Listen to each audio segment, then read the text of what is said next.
और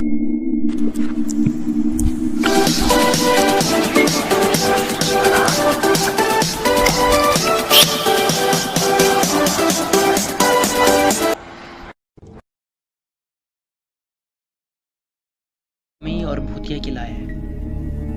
वहाँ के लोग बताते हैं कि रात को यहाँ से काफ़ी अजीब गरीब आवाज़ें आती रहती हैं।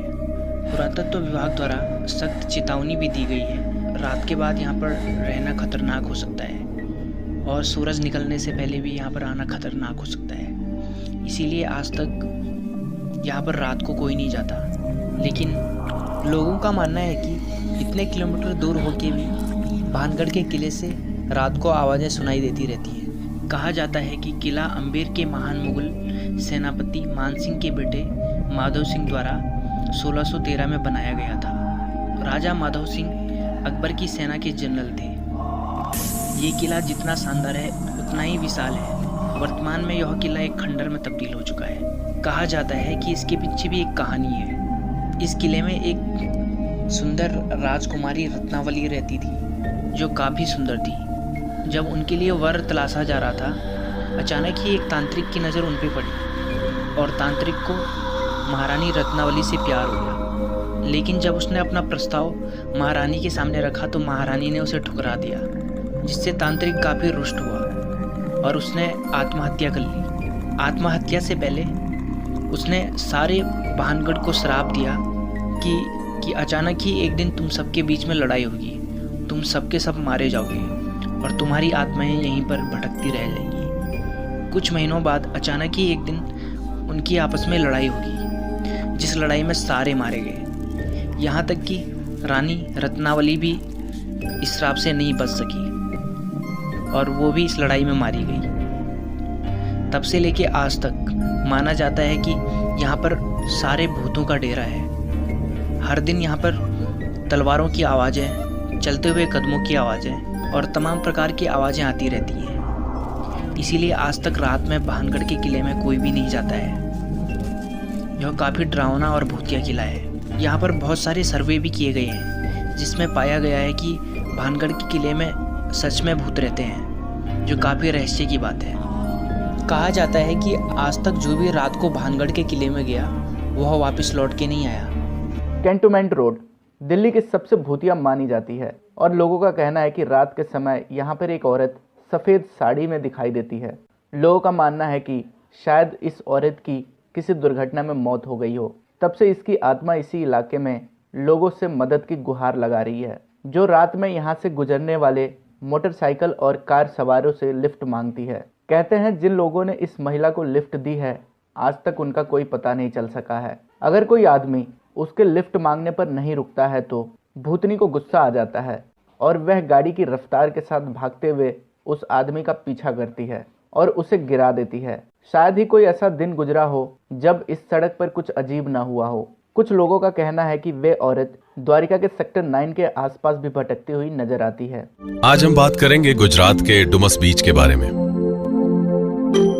कुछ जगह देखने में बहुत खूबसूरत होती है, लेकिन इनमें से कुछ जगह अपनी खूबसूरती के लिए तो मशहूर होती ही हैं, लेकिन अपने रहस्यमय किस्सों की वजह से भी सुर्खियों में रहती हैं। हम बात कर रहे हैं भारत के बहुत ही खूबसूरत बीच, जो कि भारत के गुजरात राज्य में सूरत से लगभग 21 किलोमीटर दूर दक्षिण पश्चिम में अरब सागर के किनारे पर स्थित है, जिसको डुमस बीच के नाम से जाना जाता है। ये बीच देखने में बहुत ही खूबसूरत है। लोग यहाँ पर पिकनिक मनाने भी आते हैं, लेकिन एक और लोग इसकी खूबसूरती की तारीफ भी करते हैं और इस बीच का आनंद उठाते हैं।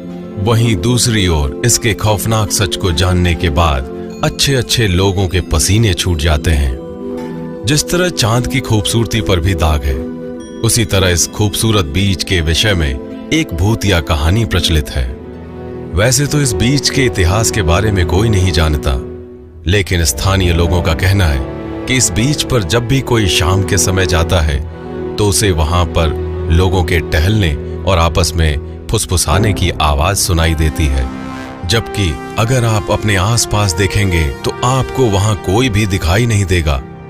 लोगों का कहना है कि एक बार कुछ पर्यटक यहाँ रात के समय बीच पर घूमने निकले और वे लोग इस बीच से कहीं रहस्यमय कारण से गायब हो गए और आज तक वे लोग वापस नहीं लौटे।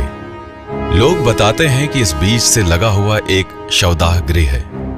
यहाँ पर लाशें जलाई जाती हैं। लोगों का मानना है कि जिन लोगों की मृत्यु हो जाती है और उनकी इच्छाएं अधूरी रह जाती हैं, उनको मोक्ष नहीं मिलता, तो उनकी रूह इसी बीच पर अपना बसेरा कर लेती है और भटकती रहती है।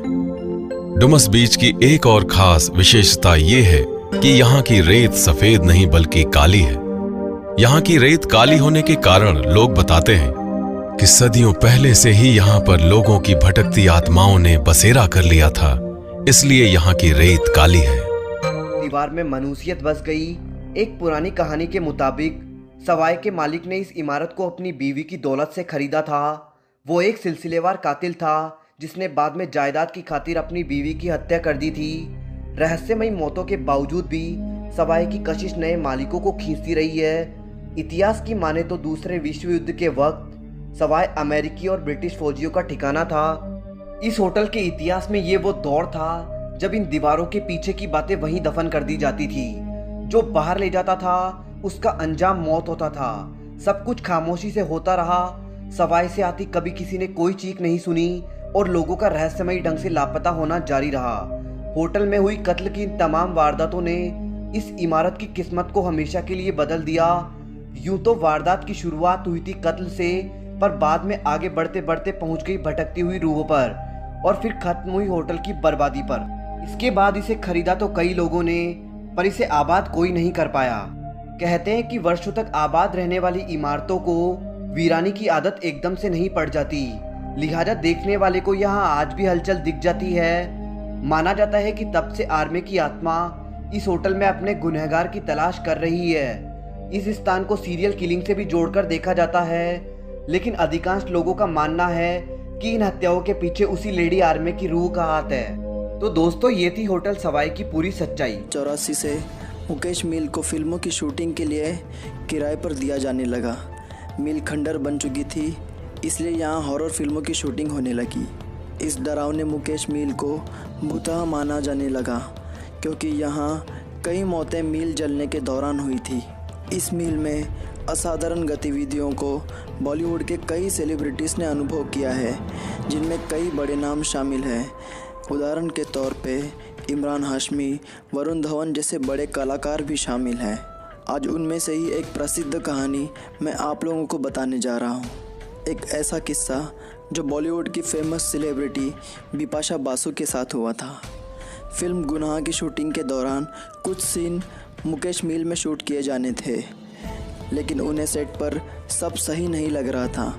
रह रहकर उन्हें किसी अदृश्य शक्ति के होने का आभास हो रहा था। वह जिस रूम में थी उसमें उन्हें अपने डायलॉग याद करने में परेशानी हो रही थी, लेकिन जैसे ही उन्होंने अपना रूम बदला वह अपना डायलॉग अच्छी तरीके से याद कर पा रही थी।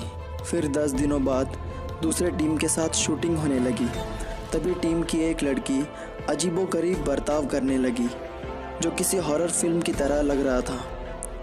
उसे किसी तरह हॉस्पिटल में भर्ती कराया गया, जहां कुछ दिनों बाद उसकी मौत हो गई।